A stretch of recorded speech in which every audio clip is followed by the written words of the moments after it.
Hey everybody, welcome back. This is part two of analyzing the price-yield relationship for bonds.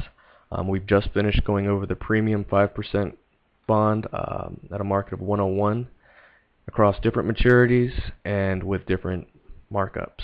So now we're going to look at the discount 3% bond at various markups across the same maturities. So hopefully you still got your tools up, and let's just go. So let's change our parameters. We're going to be looking at 3%, market at 97, and 1 year. Okay. 97 here would be your quote. It's going to be 970 for this calculator.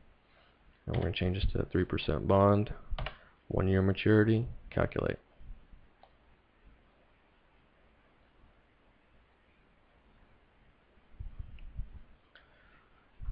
$619.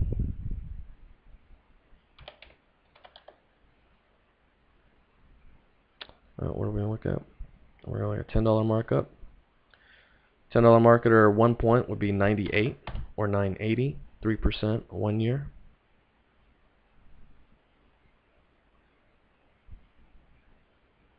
Is a 510. And then we're going to look at $20 or 2 point markup. So our original price was 97. 2 points on 97 is going to be 99 or 990 is how we'll put it in here. Hit calculate. And we get a 404.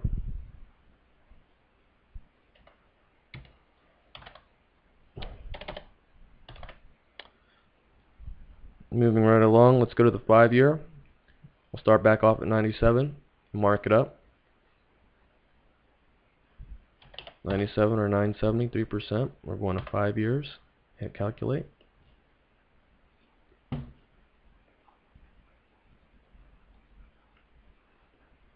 It's 367.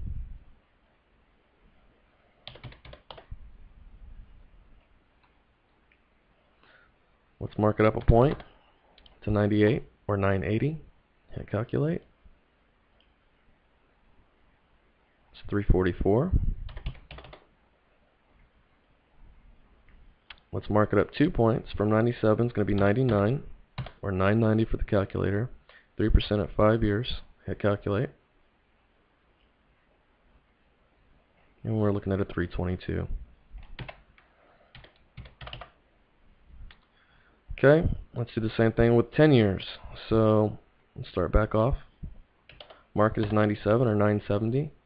3% coupon at 10-year maturity.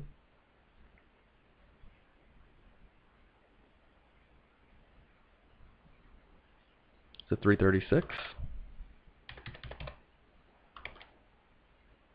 Let's mark it up a point to 98 or 980.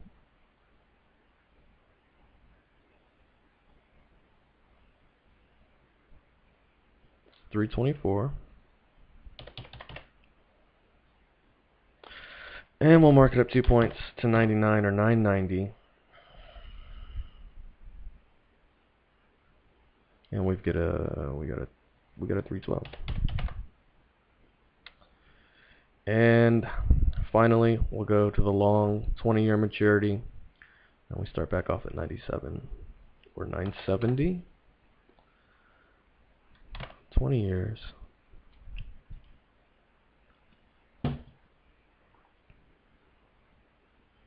$321.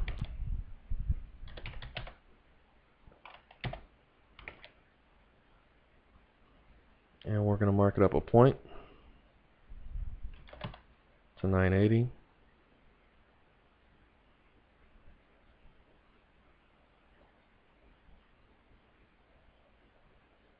It's 314. Then we'll mark it up 2 points.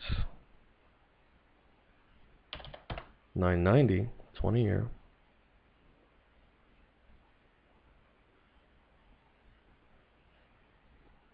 Is a 307.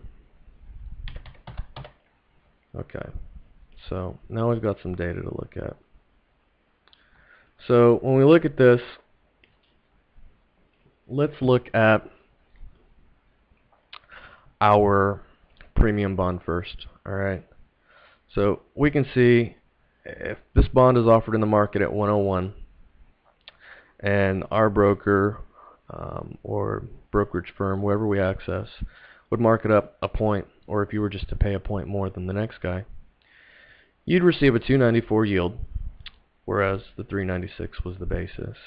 Okay, marked up 20 bucks, 194. These are pretty drastic because in between 396 and a 294, we're talking about 1.04% or 104 basis points is how we measure bonds. Because we're dealing with such a large figure with bonds, bonds aren't necessarily measured in whole percents. We measure in hundredths of a percent, which is called a basis point. So 104 bips or basis points, to get a little secular on you. Throw some jargon out there. Here it's just 100 bips. Okay, so there's a 100 bips spread between these two. All right, so we see at this 104 basis point spread with a $10 markup in the 1-year bond. If we look at the 5-year, okay, we notice that there's only 23 basis points in between these particular yields. So you're less likely to notice, and it's less likely to influence your purchasing decision at this level, because it's just not so much. Now, the 432, 477, that's a little more drastic. Again, with the 10-year, these yields are closer to each other, and the 20-year, they're the closest of all. So what that means is, in this particular scenario, this 5% premium bond marked up at different rates, the markup has less of an effect on your yield the longer the maturity. And the reason being is because there's a longer period of time for that premium to amortize over the life of the bond. So marking it up an extra point or so does not ding your yield as bad as it would with a shorter security. Okay, if you were interested in this bond here, found out that you could only buy it here, you might consider a CD. I don't know, but it's possible. So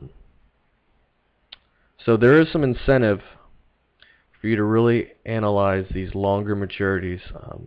Some of you may notice that your broker may advise you on purchasing longer bonds. It's because they can show you a greater variety of yields that are closer together, but they can put in a larger markup. So it's easier for me to charge you $20 a bond here than it is here. I hope that makes sense.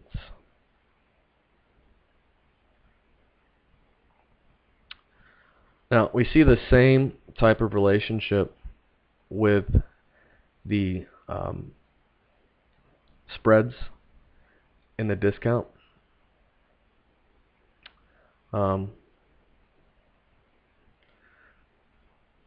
But we see an inverse relationship to the yield. Okay, so as we look at this discount bond, we find that the longer that we have to accrete our discount to par value, then the less yield we receive. So if we're buying a discount bond, obviously from this table, this real simple analysis, we're going to receive more yield on these shorter maturities than we are in the longer maturities.